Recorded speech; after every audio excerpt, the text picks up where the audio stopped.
ሰላም ጤና ይስጥልኝ። የአርቲቪ ነው። ዜናውን ማቀርብላችሁ ረዴት ጌታቸው ነኝ። በሐዋሳና በዙሪያ በሚገኙ ከተሞች ጥር 15 ቀን 2008 ዓ.ም ምሽት 3 ሰዓት ተኩል ለሁለት ጊዜ እንዲሁም በማግስቱ ሰኞ ጠዋት 3 ሰዓት ተኩል ለሶስተኛ ጊዜ የተከሰተው ርዕደ መሬት በፈጠረው ስጋት ነዋሪዎችና የሐዋሳ ዩኒቨርሲቲ ተማሪዎች ምሽቱን በእምነት ተቋማት ተጠልለው ለማሳለፍ ተገደዱ። በከተማዋ የኮንዶሚኒየም ነዋሪዎች ከቤታቸው በመውጣት በመኖሪያ አካባቢያቸው ባሉ ሜዳዎች ላይ ድንኳን ጥለው እንደተጠለሉ ሪፖርተር በስፍራው ተዘዋውሮ ተመልክቷል። የሪፖርተር ዘጋቢ ወደ ሐዋሳ ከተማ ባቀናበት ጥር 16 ቀን 2008 ዓ.ም የከተማው ባጃጆች ከምሽቱ 4 ሰዓት በኋላ እንዳይንቀሳቀሱ መታገዳቸውን አስተውሏል። ለወትሮ የእግረኞች እንቅስቃሴ የሚስተዋልባት ሐዋሳ በመሬት መንቀጥቀጥ ሳቢያ ጭር ብላ ታይታለች። አደጋው ከተከሰተ በኋላ ቤታቸውን ትተው ከሄዱ ሰዎች መካከል ያልተመለሱ በርካታ ነዋሪዎች እንዳሉም ሪፖርተር ተዘዋውሮ ያነጋገራቸው ነዋሪዎች ገልጸዋል።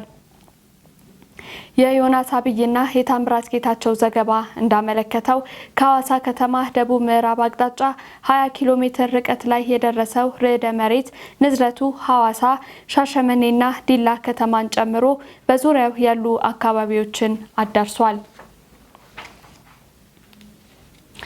በአገሪቱ በተከሰተው ድርቅ ምክንያት የኤሌክትሪክ ኃይል ማመንጫ ግድቦች ውሃ መያዝ ባለመቻላቸው የ500 ሜጋዋት ኤሌክትሪክ ኃይል እጥረት አጋጠመ። 460 ሜጋዋት ከሚያመነጨው ጣና በለስ የኤሌክትሪክ ኃይል ማመንጫ ጣቢያ በስተቀር በአገሪቱ የሚገኙ የኃይል ማመንጫ ጣቢያዎች የሚያመነጩ ኃይል ዝቅተኛ መሆኑ ታውቋል። ውሃ ካጠራቸው ግድቦች መካከል ተከዜ፣ ቆቃ፣ ፊንጫ፣ አመርቲነሽና ጊቤ 1 ይጠቀሳሉ። በመላ ሀገሪቱ ከፍተኛ የኃይል መቆራረጥ ከመከሰቱም በላይ ፋብሪካዎች በቀን ለ6 ሰዓታት ብቻ የኤሌክትሪክ ኃይል እያገኙ መሆኑን ሪፖርተር ከተለያዩ የፋብሪካ ስራ አስኪያጆች ያሰባሰበው መረጃ ያመለክታል። በዚህ ችግር ምክንያት ህብረተሰቡና የንግዱ ማህበረሰብ ከፍተኛ ቅሬታ እያቀረቡ ይገኛሉ። ባለፈው ሳምንት በፋይናንስ ኢኮኖሚ ክላስተር አስተባባሪና የመገናኛ ኢንፎርሜሽን ቴክኖሎጂ ሚኒስተሩ ዶክተር ደብረጽዮን ገብረ ሚካኤል የሚመራ የኤሌክትሪክ ቦርድ ተሰብስቦ በጊቤ 3 ሃይድሮ ኤሌክትሪክ ኃይል ፕሮጀክት ላይ ያሉ ማነቆች በአስቸኳይ እንዲፈቱ፣ ጣቢያው የሚያመነጨው የኤሌክትሪክ ኃይል ወደ ብሔራዊ ኤሌክትሪክ ኃይል ቋት እንዲገባ ትዕዛዝ መሰጠቱን የውድነህ ዘነበ ዘገባ ያስረዳል። የኢትዮጵያ ብሔራዊ ባንክ የውጭ ምንዛሬ ንግድ ላይ ግልጽነትን ለማስፈን የሚያስችል መመሪያ ረቂቅ አወጣ። ጥር 13 ቀን 2008 ባንኮች እንዲወያዩበት የወጣው ረቂቅ መመሪያ በውጭ ምንዛሬ ንግድ ዙሪያ ለሙስናና ለኪራይ ሰብሳቢነት በር ይከፍታሉ ያላቸውን የንግድ ስርዓቶች መልክ ለማስያዝ የተዘጋጀ ስለመሆኑ ይዘረዝራል። የባንክ የስራ አመራር ቦርድ የስራ አስፈጻሚ አባላትና የውስጥ ኦዲት አካላቱ የቁጥጥር ስርዓታቸውን የሚያጠብቁበትን መንገድ መመሪያ አስቀምጧል። ረቂቅ መመሪያው የባንክ የስራ አመራር ቦርድ የስራ አስፈጻሚ አባላትና የውስጥ ኦዲት አካላቱ የቁጥጥር ስርዓታቸውን የሚያጠብቁበትን መንገዶች መመሪያው አስቀምጧል። ረቂቅ መመሪያው የባንክ ስራ አመራር ቦርድ አጠቃላይ የውጭ ምንዛሬ ንግድ እንቅስቃሴን የሚያስተዳድር መመሪያ እንዲያዘጋጁና ስራ ላይ እንዲያውሉ የሚያዝ ሲሆን ይህ መመሪያ በጥብቅ እየተተገበረ ስለመሆኑና ከብሔራዊ ባንክ መመሪያዎች ጋር የማይጣረስ ስለመሆኑ እንዲቆጣጠር ያሳስባል። በተጨማሪም ቦርዱ የባንኩን የውጭ ምንዛሪ ወቅታዊ ሚዛን በየጊዜው እንዲቆጣጠር ይጠይቃል። ይህ ሚዛን በብሔራዊ ባንክ ከተቀመጠው የባንኩ የ15 በመቶ ካፒታል የበለጠ ምጣኔ እንዳይኖረው የመቆጣጠር ኃላፊነትንም እንደሚሰጥ አስራት ስዩም ዘግቧል። በሌላ ዜና ደግሞ በውጭ ምንዛሬ እጥረት ሳቢያ ለመስኖ ልማትና ለበልግ እርሻ የሚያስፈልግ የማዳበሪያ አቅርቦት በወቅቱ ማስገባት አለመቻሉን የእርሻና ተፈጥሮ ሀብት ሚኒስቴር ገለጹ። ሚኒስተሩ አቶ ተፈራ ደርበው የ6 ወራት የስራ አፈጻጸማቸውን ለሕዝብ ተወካዮች ምክር ቤት ማክሰኞ ታህሳስ 17 ቀን 2008 ባቀረቡበት ወቅት ነበር ይህንን የተናገሩት። ከ2007-2008 የምርት ዘመን በትርፍነት ከቀረ 398268 ሜትሪክ ቶን ማዳበሪያ በተጨማሪ ከውጭ ተገዝቶ መቅረብ ያለበት 833663 ሜትሪክ ቶን ማዳበሪያ እንደሆነ ሚኒስተሩ ገልጸዋል። ከውጭ ተገዝቶ ለሚመጣው ማዳበሪያ $559.2 ሚሊዮን እንደሚያስፈልግም አስረድተዋል። ከተጠቀሰው መጠን ውስጥ 832400 ሜትሪክ ቶን ማዳበሪያ ለመስኖና ለበልግ እርሻ ቢያንስ በህዳር ወር መጀመሪያ ወደ ሀገር ውስጥ እንዲገባ የግዥ ውል ቢፈጽምም የውጭ ምንዛሬ ማግኘት አለመቻሉን ጠቁመዋል። እስካሁን 200,000 ሜትሪክ ቶን ማዳበሪያ ተጓጉዞ አገር ውስጥ መግባት ሲገባው 19.315 ሜትሪክ ቶን ብቻ አገር ውስጥ እንደገባ ሚኒስተሩ መግለጻቸውን ዮሐንስ አንበርብር ዘግቧል። የአዲስ አበባ ከተማ አስተዳደር ላለፉት 11 ዓመታት ከገነባቸው ቤቶች መካከል መካከለኛና ከዚያ በላይ ገቢ ላላቸው ዜጎች ተብለው የሚገነቡ የ40/60 ኮንዶሚኒየም ቤቶች ዋጋን ለመከለስ የቴክኒክ ቡድን አቋቁሞ ሲያካሂደው የቆየው ጥናት እየተጠናቀቀ እንደሚገኝ ተገለጸ። ኢንተርፕራይዙ ላለፉት 6 ወራት በ40/60 ኮንዶሚኒየም ቤቶች ግንባታ ዙሪያ ያከናወናቸውን ተግባራት ጥር 17 ቀን 2008 ዓ.ም ገለጻ ተደርጓል።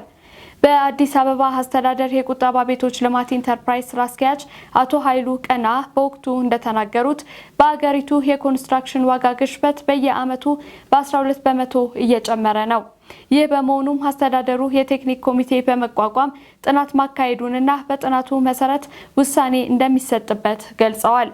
ግንባታቸው ከ90 በመቶ በላይ ተጠናቋል የተባሉት በሰንጋተራ የሚገኙ 410 የ40/60 ቤቶች እንዲሁም በክራውን አካባቢ የተገነቡ 882 ቤቶች ዕጣ መቼ እንደሚወጣ የተጠየቁት ስራ አስኪያጁ የእነዚህ ቤቶች ግንባታ ከዚህ በኋላ የሚፈጀው በአንድ ወር ጊዜ ውስጥ የቀረን በር መግጠም ነው ብለዋል።